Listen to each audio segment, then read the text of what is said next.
नमस्ते, Memon fast news में आप सभी का फिर से एक बार स्वागत है।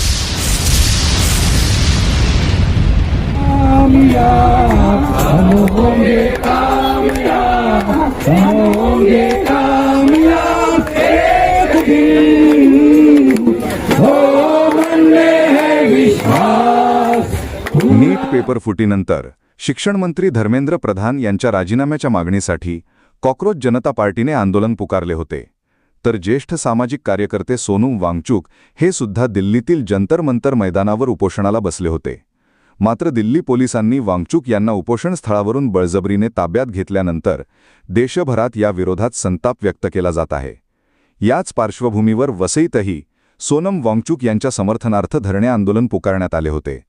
या आंदोलनात ॲडव्होकेट सुमित डोंगरे, पायस माच्चाडो, जॉन परेरा, मिलिंद खानोलकर, मॅकेन्झी डाबरे, कुमार राऊत या सामाजिक कार्यकर्त्यांसह विद्यार्थी, शिक्षक आणि स्थानिक नागरिक मोठ्या संख्येने सहभागी झाले होते।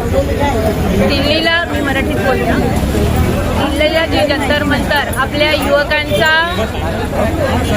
जो लढा चालू आहे, त्या लढ्याला पाठिंबा देण्यासाठी, समर्थन देण्यासाठी आज आम्ही सर्व वसईकर येथे एकत्र जमलेलो आहोत। आपले युवक सरकारकडे पैसा मागत नाही, सरकारकडे पदव्या मागत नाही, सरकारकडे मंत्र्यांच्या जागा मागत नाही, तर त्यांचा हक्क मागत आहे। परीक्षेमध्ये होणारा गोंधळ, नीट पेपर फुटी, शाळेमध्ये होणारा गोंधळ, ह्याच्यावर ते न्याय मागत आहेत। काय चूक आहे आपल्या युवकांची? आपल्या सरकारला त्याला जाग द्यावाच लागेल, उत्तर द्यावंच लागेल। आणि मी धर्मेंद्र प्रधान यांचा राजीनामा घेतल्याशिवाय अखिल भारतीय जनता ही शांतीने झोपू शकणार नाही। मी आमच्या तमाम वसईकर जनतेतर्फे सांगू इच्छिते की जोपर्यंत धर्मेंद्र वेरोनिका रिबेलो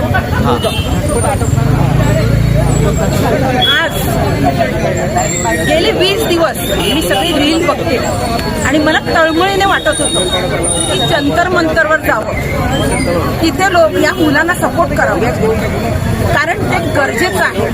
पण म्हणतात वय कुठेतरी आडवं येतं, संसार आडवा येतो। पण आज वसईचे आम्ही आंदोलन सुरू केलं। मी म्हणते आमचे भावी आधारस्तंभ युवक हे काय मागतात? खरं नीट पेपर फुटीचं जे प्रकरण आहे ही जबाबदारी सरकारची आहे, ते सगळं शोधणं सरकारचं काम आहे। तरी आमचे जे भावी आधारस्तंभ यांना लढावं लागतं। कशासाठी? तर हे जे काय चालले आहे त्यासाठी ही त्यांची जबाबदारी नव्हती, पण हे शंड सरकार करत नाही, म्हणून हे विद्यार्थी आमची मागणी करतात।